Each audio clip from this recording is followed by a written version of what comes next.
আপোনাৰো গ্যাস্ট্ৰিক বা এচিডিটিৰ প্ৰব্লেম আছে নেকি? পেটত জ্বলা পোৰা কৰা বা টেঙা টেঙা ভাব অহা আপোনাৰো তেনেকুৱা সমস্যা হয় নেকি? ইয়াৰ পৰা মুক্তি বিচাৰিছে নেকি? যদি বিচাৰিছে এইটো ভিডিঅ' আপোনাৰ কাৰণে।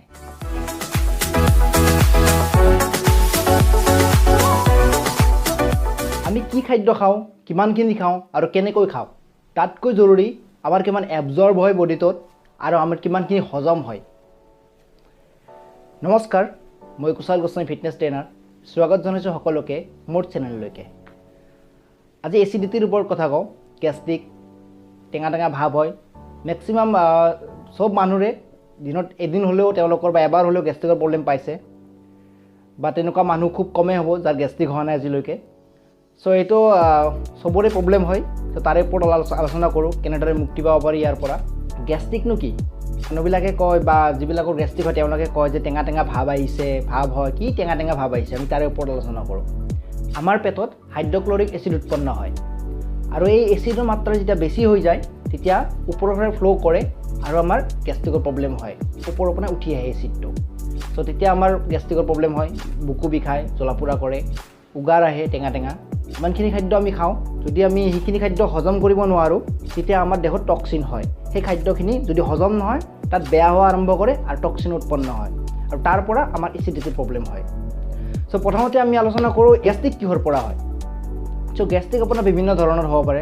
পানী কমকৈ খালে হ'ব পাৰে, যে পানীৰ মাত্ৰা যদি আপুনি ঠিকমতে নহয় তেতিয়া হ'ব পাৰে।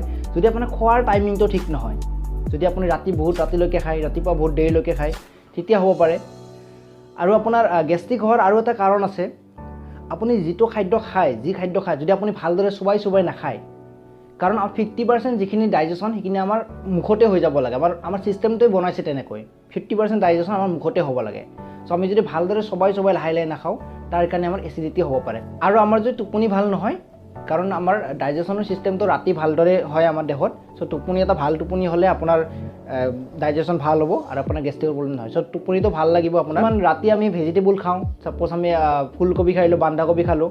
চ' তেতিয়া আমাৰ কি হয়, ৰাতি এনে খাব নালাগে চেলাডটো। কিছুমান যিবিলাকৰ ডাইজেশ্যনৰ প্ৰব্লেম আছে বা যিবিলাকৰ এচিডিটিৰ প্ৰব্লেম আছে, চ' তাৰ কাৰণেও হ'ব পাৰে।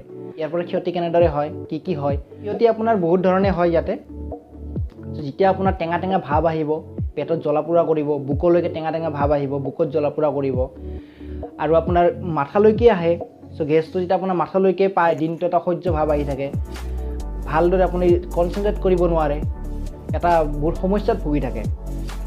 চ' তাৰ কাৰণে আমি বহুতখিনি সমস্যা পাওঁ। চ' ডাইজেশ্যন ভাল নহ'লে আপোনাৰ ইমিউনিটি উইক হয়। চ' ইমিউনিটি উইক হ'লে আপোনাৰ নিউট্ৰিশ্যন আপোনাৰ বডিটোত নাপাব। চ' আপোনাৰ নিউট্ৰিশ্যন ভালদৰে নাপালে আপোনাৰ জইণ্টৰ প্ৰব্লেম আহিব, মাচুলৰ প্ৰব্লেম আহিব, ব'ণ্ডৰ প্ৰব্লেম আহিব, আপোনাৰ মানসিকভাৱে প্ৰব্লেম আহিব পাৰে, আপোনাৰ হাৰ্টৰ প্ৰব্লেম আহিব পাৰে। চ' যেতিয়া আপোনাৰ ডাইজেশ্যন ভাল নহ'ব, আপোনাৰ যদি এচিডিটিৰ প্ৰব্লেম আপোনাৰ সঘনাই হৈ থাকে, তেতিয়াহ'লে তাৰ ট্ৰিটমেণ্ট কৰাটো খুব জৰুৰী হয়। যেতিয়া আপোনাৰ খাদ্যখিনি বডিত আহিব, তাৰপিছত যদি আপোনাৰ খাদ্য ভালদৰে ডাইজেষ্ট নহয়, সেই খাদ্যখিনি বেয়া হোৱা আৰম্ভ কৰে আৰু আমাক নিউট্ৰিশ্যন দিয়াৰ বিপৰীতে তাতে টক্সিন হোৱা ষ্টাৰ্ট হয়। চ' তাৰে আমি বেনিফিট একেবাৰে নাপাম, আমি উল্টাকৈ ৰিয়েকশ্যনে পাওঁ।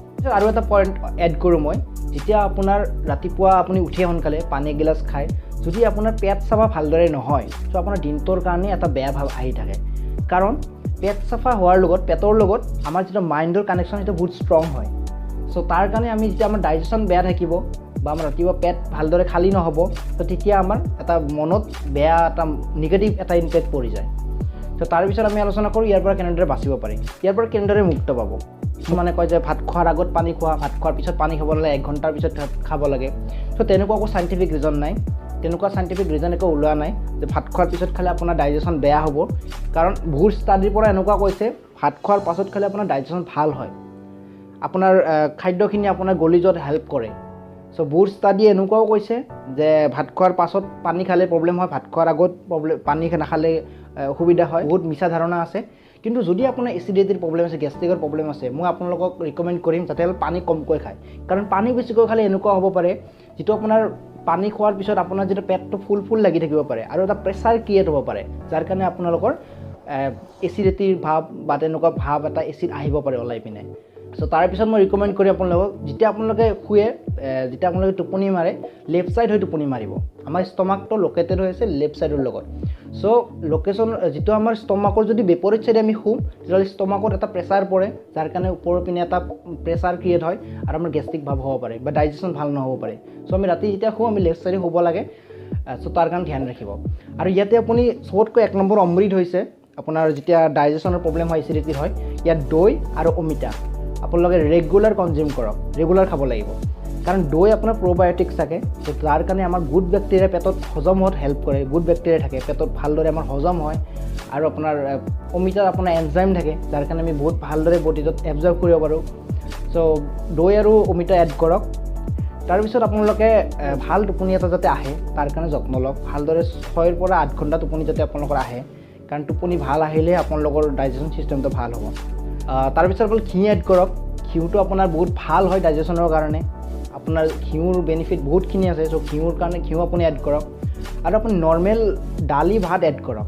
মাত্ৰ মনত ৰাখিব দালি ভাত খোৱাৰ আগত এটুকুৰা সৰু চাই আদাৰ টুকুৰা ল'ব অকণমান নিমখ কলা নিমখ হওক খুন্দা নিমখ হওক অলপমান লৈ সেইটো আগতে খাই দিব তাৰপিছত আপুনি দালি ভাত নৰ্মেল দালি ভাত খাওক বেছি ফাইবাৰ এড কৰিব নালাগে বহুত চব্জি ভেজিটেবল এড কৰিব নালাগে নৰ্মেল দালি ভাত খাওক কিছুমান এনেকুৱা প্ৰব্লেম থাকিব পাৰে লেক্টছ প্ৰব্লেম থাকিব পাৰে কিছুমানৰ সো লেক্টছ প্ৰব্লেম থাকিলে কি হয় আপোনাৰ গাখীৰ খালে আপোনাৰ ডাইজেষ্ট নহ'ব পেটতে থাকিব সো তাৰ কাৰণে আপোনাৰ গেষ্ট্ৰিকৰ প্ৰব্লেম হ'ব পাৰে চাহ আগতে যিমান খাইছিলে অলপ কমাই দিয়ক চাহটো গাখীৰ দিয়া চাহ কমকৈ খাওক লাল চাহ খাওক বেছিকৈ ৰাতিপুৱা উঠি পিনে এক্সাৰচাইজ কৰক আৰু য়োগা কৰক সেই দুটা যদি আপুনি নিয়মিতভাৱে কৰে মই আপোনালোকক 100% গেৰাণ্টি দিছোঁ আপোনালোকে বহুতখিনি ভাল পাব এই গেষ্ট্ৰিকৰ পৰা আৰু আপোনালোকে খালী পেট নাথাকিব খালী পেট থাকিলে আপোনাৰ গেছ উৎপন্ন হোৱাৰ বেছি চান্স থাকে চাহ কফি খালী পেটত নাখাব চাহ আৰু কফি খালী পেটত কেতিয়াও নাখাব আৰু যিটো আপুনি খাদ্য খাই ভালদৰে চুবাই খাব কাৰণ চুবাই খালে ভালদৰে ডাইজেষ্ট হ'ব আপোনাৰ যেতিয়া মুখত ডাইজেশ্যন ষ্টাৰ্ট হয় মুখৰ পৰা সো আপোনালোকে যেতিয়া মুখত যেতিয়া ভালকৈ চুবাই খাব আপোনাৰ যেতিয়া পেটলৈকে আহিব খাদ্যখিনি ভালদৰে হজম হ'ব আপুনি ডাইজেশ্যনৰ প্ৰব্লেম নাপায় আপোনালোকৰ ষ্ট্ৰেছ লেভেলটো যদি বেছি থাকে সেইটো অলপ কমাই ৰাখিব